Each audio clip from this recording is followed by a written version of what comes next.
Blegegek ugek sadulita mel. Tak kira nek peranganing pepundhenku bendaraku apa to ya ndara nekula ndara sedewa apa lancur Pandhawa. Lah iki aku durung tepung. Gareng apa iki kancamu apa piye? Dudu ya, Pak. Aku nek arep kaya ngapa iki nek milih kanca iki tak pilih-pilih ora waton milih kanca. Petruk iki kancamu dudu, Pak. Biasane sing kancane brasaan ngono kuwi Bagong. Bagong iki kancamu apa piye? Nek kulite kok padha. Lah wis tepung apa urung? Urung Ketoke udu, Pak, iki wis timbalana, Pak. Aku ora tau duwe kanca nyerengenge lambene ngono, Pak. Ora tau duwe kanca sing ketoke iki udu wong biasa, iki ratu sandangane ting glebyar kaya ngono. Tak takonane tole. Kakang Semar, kula sinuwun. Mara gage timbalana. Iki dudu wujuding kawula cilik nanging nitik sandangane iki Nalendra. Wah. Lah terus Nalendra pundi? Mula timbalana Kakang Nayantaka. Nggih, ngestakaken dawuh. Sinuwun. Sampun kinten kula tumambuh yekti saweg sepisan menika kula wanuh. Panjenengan menika Nalendra saking pundi? Sinten jejulukipun? Sinuwun.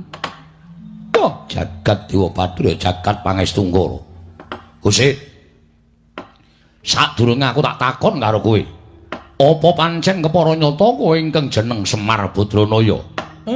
Mboten wonten kalih. Kula niki Semar Badranaya.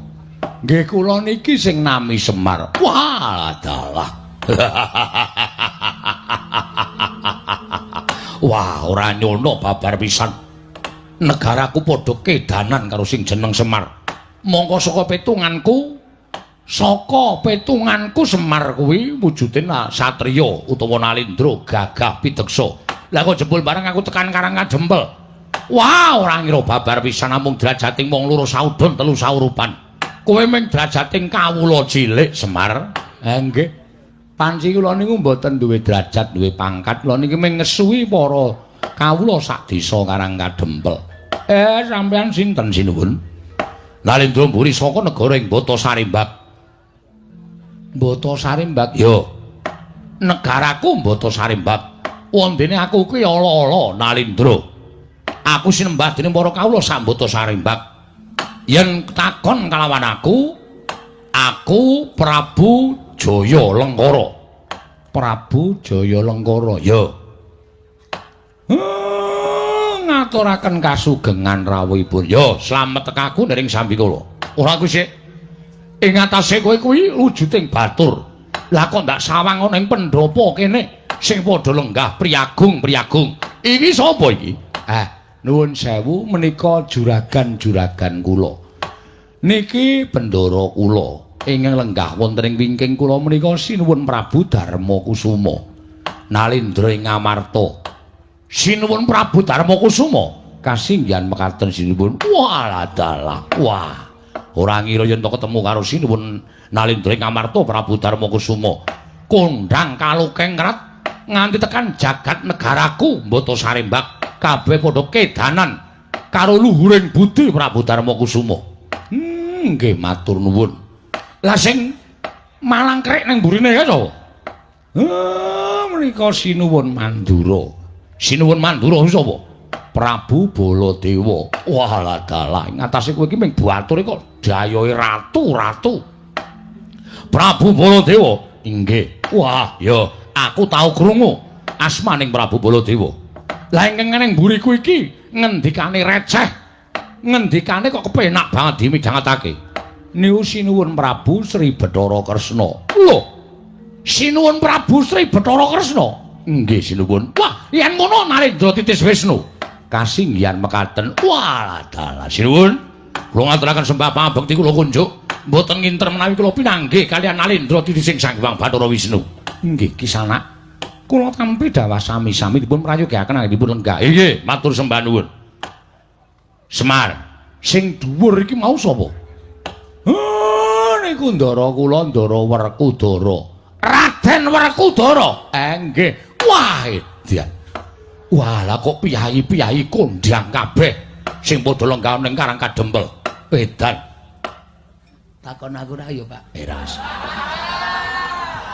Ambu. Lah sing eneng burimu mripate kaya ndok ceplokan kuwi lho.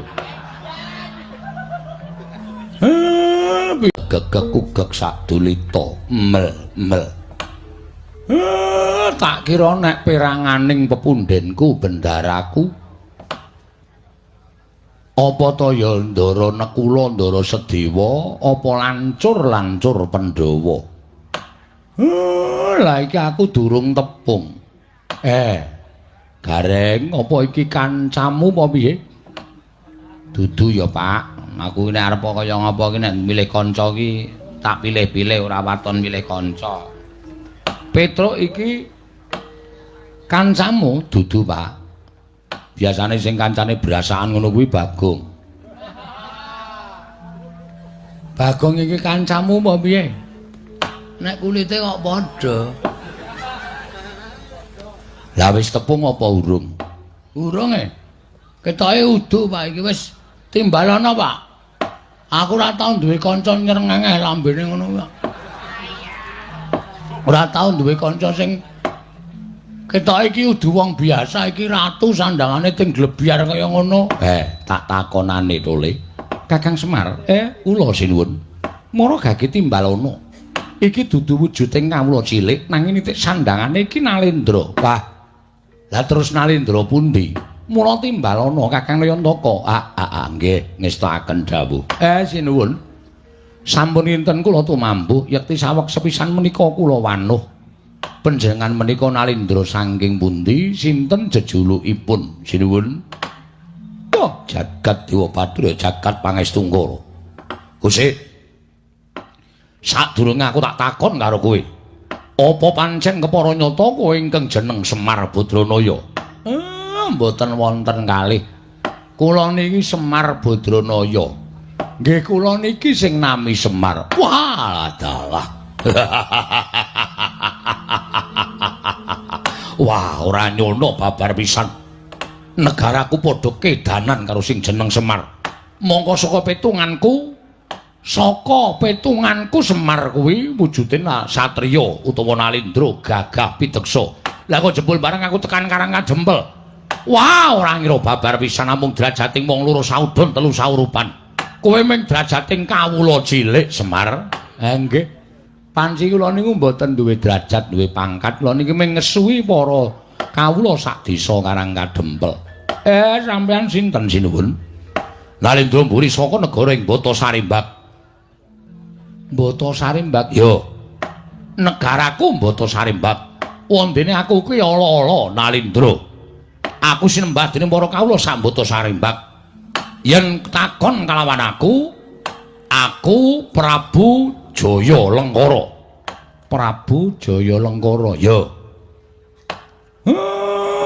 Ngaturaken kasugengan rawuhipun. Ya, slamet tekaku nering Sambikala. Ora Gusti. Ing atase kowe kuwi wujuding batur. Lah kok ndak sawang ana ing pendopo kene sing padha lenggah priyagung. Iki sapa iki?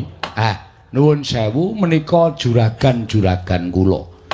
Niki bendara kula. Ingkang lenggah wonten ing wingking kula menika sinuwun Prabu Darmakusuma. Nalendra ing Ngamarta. Sinuwun Prabu Darmakusuma. Kasinggihan mekaten sinuwun. Wah, dalah. Wah. Ora ngira yen to ketemu karo sinuwun Nalendra ing Ngamarta Prabu Darmakusuma. Kondang kalukengrat nganti tekan jagat negaraku Bata Sarimbak. Kabeh padha kedanan karo luhuring budi Prabu Darmakusuma. Nggih matur nuwun. Lah sing malang krek ning burine ya sapa? Menika Sinuwun Mandura. Sinuwun Mandura sapa? Prabu Baladewa. Wah lah dalah ing atase kowe iki mung batur kok dayohe ratu. Prabu Baladewa. Inggih. Wah, ya aku tau krungu asmaning Prabu Baladewa.